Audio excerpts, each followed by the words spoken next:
guys, welcome to Bastian Time. I'm your host Bastian. Let's get on to some Nintendo news. First of all, an unusual faux pas happened this past week where the general manager of Nintendo of Germany said out of nowhere that this coming spring was going to see the release of the new Mario Kart game, Mario Kart 8, as well as the new Super Smash Bros. Game, which of course everybody was super excited about because we haven't had actual release dates for those games yet. But then had to come forward and say, oh, whoops, that was a huge mistake.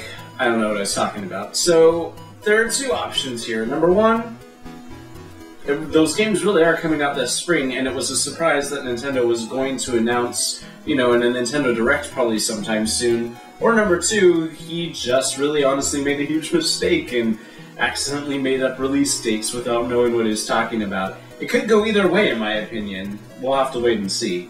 Apparently, there was an Australian man who, not too terribly long ago, was sued by Nintendo for having pirated new Super Mario Bros. Wii. I was completely unaware of this myself, but in a strange twist to the story, Nintendo sent him a Ganondorf statue, the one that came with the Wind Waker HD remake in other territories. That statue never even came out in Australia, so I guess it pays to pirate from Nintendo? Probably not. If you're a Sonic the Hedgehog fan and you've been hoping that there would be a Sonic the Hedgehog movie, well, Sony has recently registered several domains that seem to be related to Sonic the Hedgehog movie, so that's something to look forward to, I suppose. And in another edition of news outlets hating on Nintendo, Forbes magazine says that they think it's time for Nintendo to just stop making consoles.